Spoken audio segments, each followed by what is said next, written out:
Abis itu dia ditaburin bubuk kopi, lalu dia bungkus, baunya cuma kebekep aja agar nggak kecium kemana-mana bau mayatnya. Soalnya si mayatnya ini ditinggalin bener-bener di kamar apartemen. Sumpah ini horor banget, gue nggak bisa kebayang. Coba lo jadi tetangganya si A di apartemen itu. This is really disturbing.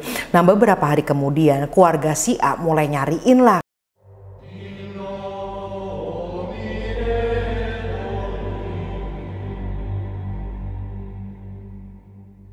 Hey guys, Vigits, apa kabar? How are you? Hari ini welcome back to Paranormal. In today's video, kalian udah lihat di judul dan di thumbnail. Yes, jadi begini nih, beberapa tahun lalu Indonesia nih dikagetkan sama satu kasus yang bakal menarik gue bahas sekarang ini. Karena ini melibatkan perselingkuhan dan pembunuhan. Ujung-ujungnya ya bunuh-bunuhan lagi. Emang paranormal pasti kalau nggak jauh-jauh dari kasus, dari hantu, jurik, cause it is what it is. And yes, kalian pasti nyadar ini kasus dari Indonesia lagi, dari plus 62. So let's just get into it, daripada intro kepanjangan. Paranormal, kasus Indonesia lagi.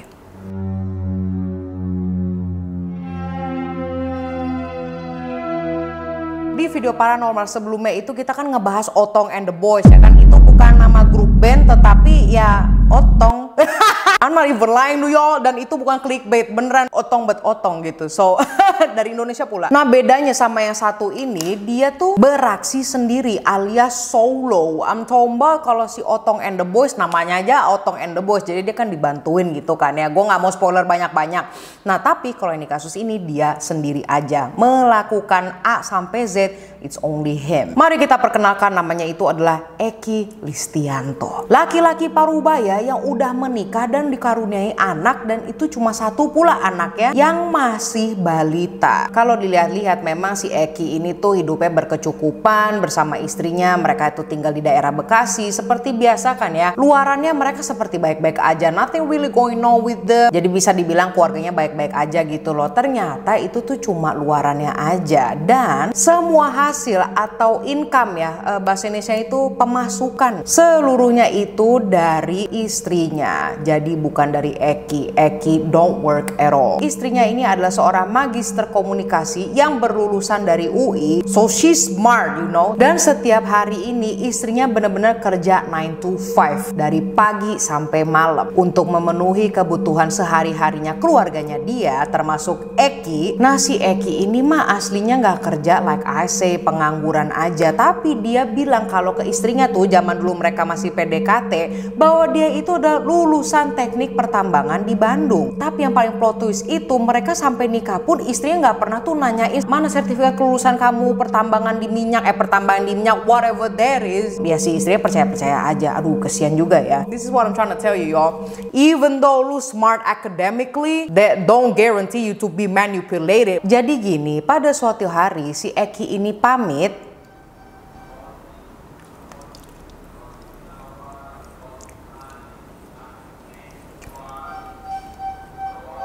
Jadi begini, gue langsung lanjut lagi lah ya. Nah, dia udah jauh lah.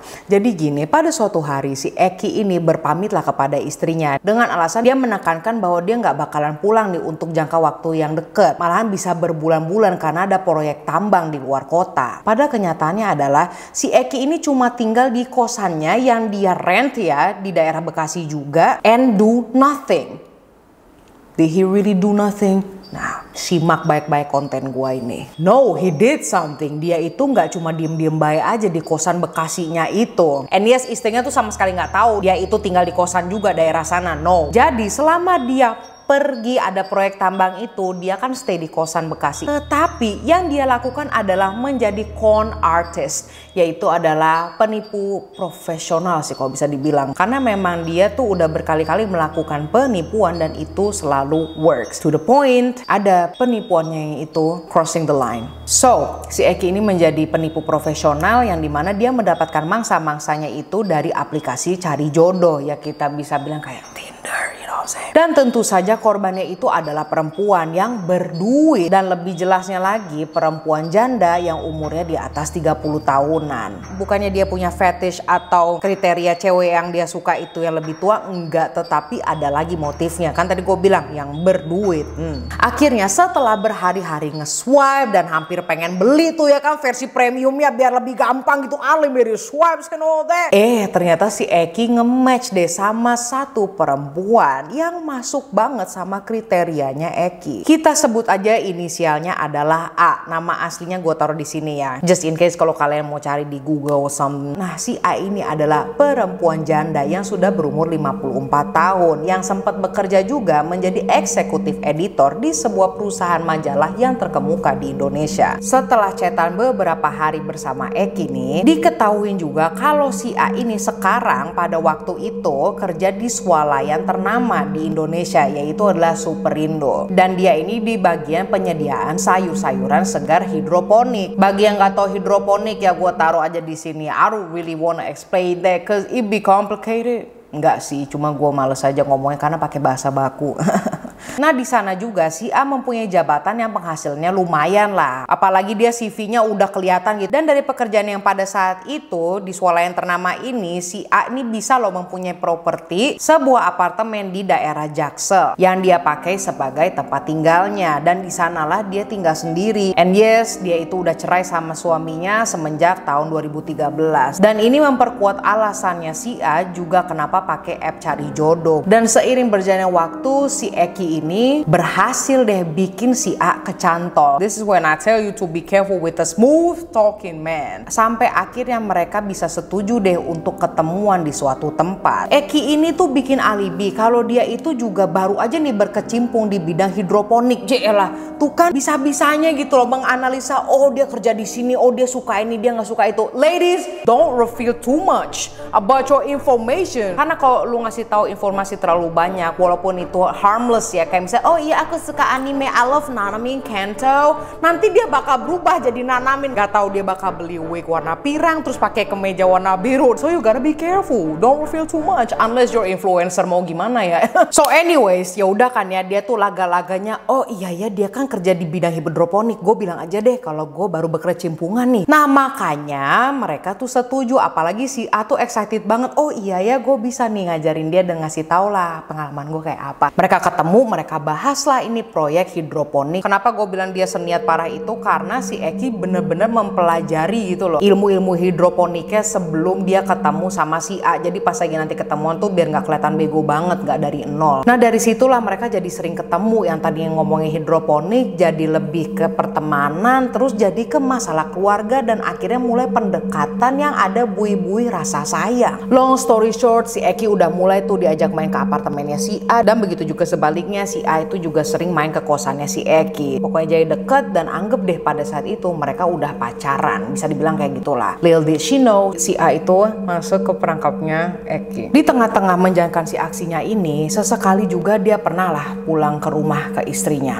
demi mengurangi kecurigaan. Nah with all that being said, pada awal tahun 2019 hubungan mereka itu semakin deket lah. Si A ini sudah menganggap bahwa hubungannya di antara mereka itu udah sangat serius. Sampai-sampai si A ini mulai jarang lah menghubungkan keluarganya. She found a new love, apalagi kan dia udah bercerai, jadi dia punya harapan lagi, oh iya ya masih ada pria yang tulus dan sayang sama gue. Padahal ya seperti yang kita udah ketahui, sebenarnya si Eki ini tuh gak punya niatan buat serius sama si A, melainkan punya tujuan lain. Melihat hal ini dan situasinya seperti itu ya, si Eki ngerasa waktunya dia udah deket nih buat melaksanakan bagian terakhir dari rencananya, yang dimana bener aja pada bulan Juni tahun 2019 ketika Eki ini lagi menghabiskan waktunya dan menginap lah di apartemennya si A. Ya udahlah mereka mau tidur, si A juga udah nyaman banget lah sama si Eki, udah dianggap kayak suami. Si A langsung tidur pules dan Eki memutuskan untuk mencekik lehernya si A hingga ia meninggal.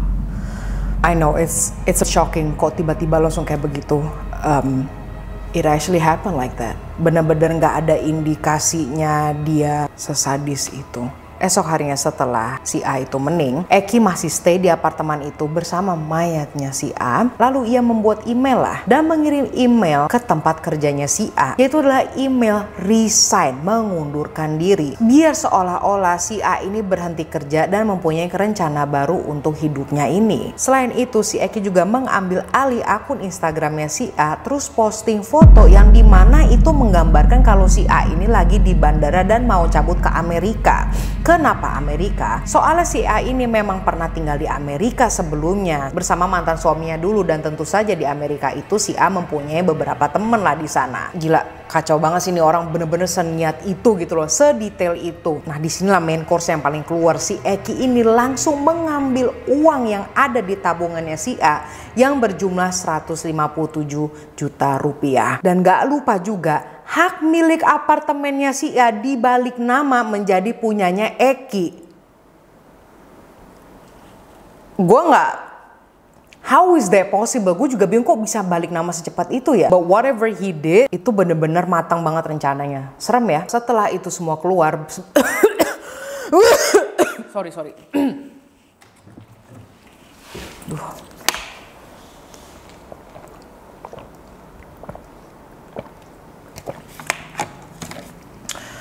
Oke, setelah semua itu kelar, si Eki ini ngurusin deh tuh mayatnya si A.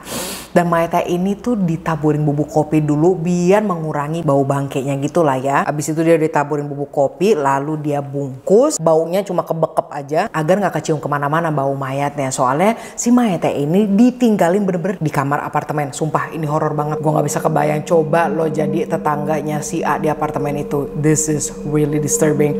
Nah beberapa hari kemudian keluarga si A mulai nyariin lah. Ini telepon gak dijawab, SMS gak dijawab, bener-bener gak bisa dikontak gitu loh. Akhirnya mereka mencoba menghubungi tempat kerjanya si A. Dan di situ keluarganya baru banget tuh dikabarin kalau si A ini udah beberapa hari lalu itu memberikan surat resign dan keluar dari perusahaan tersebut untuk pindah ke Amerika. Nah keluarganya juga baru tahu kan kabar ini, lah kok tiba-tiba banget, dia nggak pernah loh ada omongan kayak begini. Karena keluarganya penasaran juga, akhirnya mereka nanyain lah teman-temannya si A yang ada di Amerika. Dan tentu saja teman-temannya A ini yang dihubungin di Amerika bilang nggak ada tuh A di sini, nggak ada juga kabar kalau A mau ke sini, kita nggak tahu apa-apa. Now this is getting more suspicious. Nah kalau udah begini tinggal ada satu orang kan yang mereka belum hubungin nih sebelum lapor ke polisi, yaitu adalah si Eki. Akhirnya Eki ini dihubungin lah sama kakak laki-lakinya si A dan diajak ketemuan lah di stasiun Gambir Jakarta. Di sana tentu saja Eki, the comment he is, langsung mengeluarkan jurus tipuannya. Dia bilang nih kalau ke kakaknya bahwa dia itu juga mencari-cari si A ini. Karena dia bilang dengan alasannya nih, dia baru aja membeli apartemennya si A yang harganya itu 850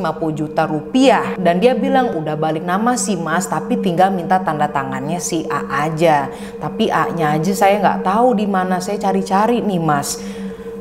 Dia ngomong seperti itu dengan bahasa sopan, ramah, yang sangat convincing. Pokoknya sampai benar-benar gak ada tuh kecurigaan sama dia sama sekali. Nah setelah nyari info-info lagi, ada nih satu teman kerjanya si A yang bilang kalau si A ini terakhir kali dia itu lagi ke Bandung, tapi seingat saya dia udah pulang lagi kok ke Jakarta. Nah dari situlah keluarganya si A mikir, oh jangan-jangan nih si A malah hilang di Bandung. Ya udahlah mereka langsung tuh membuat laporan ke kepolisian Bandung mengharapkan bahwa si A itu akan ditemukan di kota Bandung, yang udah jelas nih jeleknya udah pasti nggak bakal ada membuahkan hasil. Now with all that being said, karena polisi udah terlibat, Eki memutuskan buat segera bertindak lah. And when I'm talking about bertindak, yaitu adalah ini mayatnya bagaimana dong?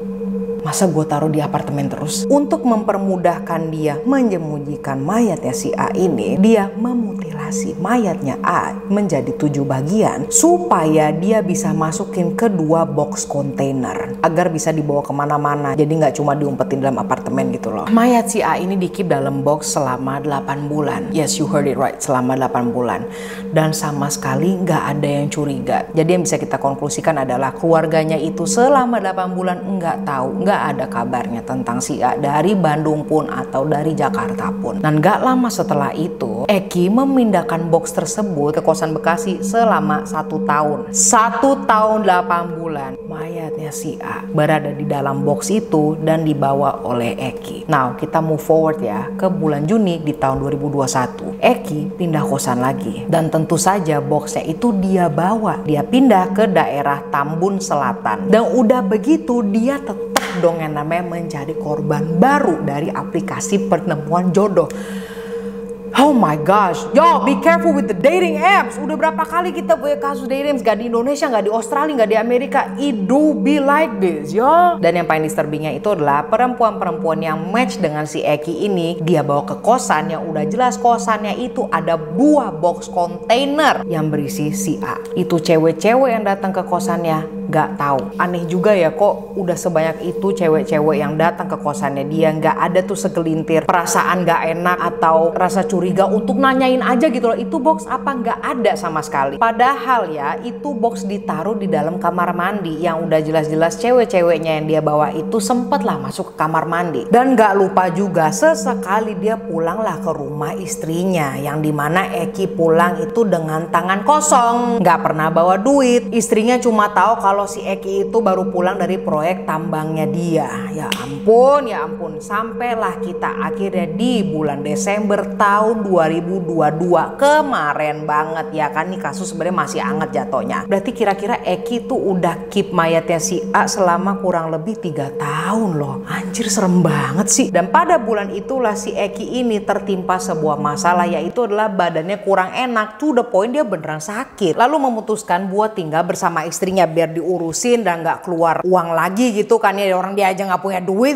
how he gonna heal himself damn. Dan memang iya alasannya itu adalah dia juga mesti bolak-balik rumah sakit gitu, yang ujung-ujungnya nih karena sakitnya itu lumayan berat lah ya, dia sampai dirawat inap lah. Now long story short, akhirnya dia diperbolehkan pulang lah dari rumah sakit. Tapi sebelum dia pulang ke rumah, dia izin sama istrinya, mah aku mau ke ATM bentar ya mah. Nah istrinya tuh nunggu deh tuh, ya udah sana Gi. Istrinya nunggu di lobi rumah sakit. Terus kok ini kok udah sejam 2 jam Eki kok nggak balik-balik ya, where is you? Eki nggak balik-balik, istrinya pun itu mulai panik dan mulai nyariin Eki si istrinya ke sana kemari di dalam rumah sakit, tapi tetap nggak ketemu juga. Even the satpam dalam rumah sakit itu nggak menemukan Eki. So where the hell is he? Setelah hilangnya Eki selama kurang lebih 9 jam, istrinya memutuskan untuk membuat postingan di internet. To the point postingannya itu dibantu oleh akun Info Bekasi di Instagram. Setelah 24 jam hilangnya Eki ini, don't nobody know where he is, barulah si istrinya bikin sebuah laporan lah ke polisi. Akhirnya polisi mulai turun tangan dan mengadakan sebuah pencarian search party. Polisi dapat kabar dong kalau si Eki ini tinggal di salah satu kosan di area yang sama, yaitu di area Bekasi juga. So he's not really going out there to another town, still in Bekasi. Dan ngelihat di salah satu pintu kosan tersebut ada suatu surat, ada eviction notice, yaitu adalah peringatan kalau lo harus cabut dari tempat itu karena lo nggak bayar-bayar. Jadi diketahuin itu surat eviction notice-nya ada di pintu kosannya si Eki.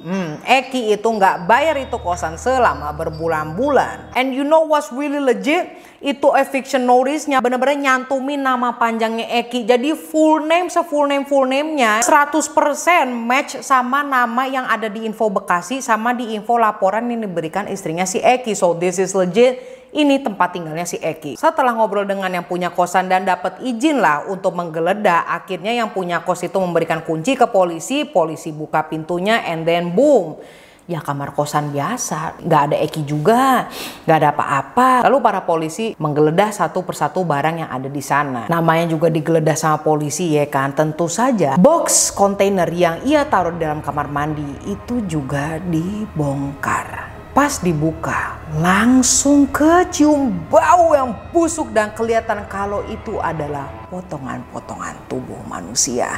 Yang kelihatannya itu beberapa udah dissolve ya, udah hancur dan kayak kelelep cairan gitu. Ada fotonya tapi gue nggak mau show di sini, disturbing banget soalnya.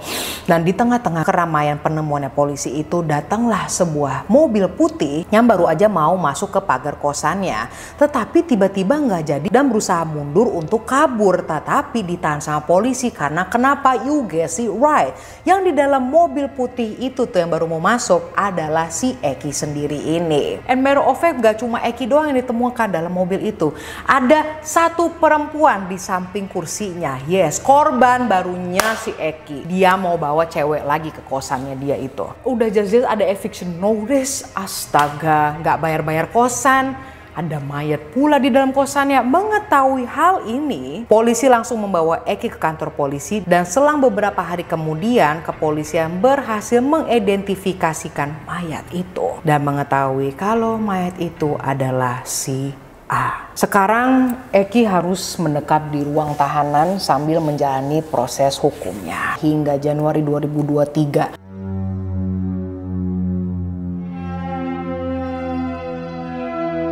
I guess that is it, y'all. Thank you so much for watching this content, and I will see you when I see you. Don't forget to like, subscribe, follow your girl's Instagram, Sasha X Marissa, dan share this day YouTube channel. Lu pasang YouTube channel gua di kantor lu.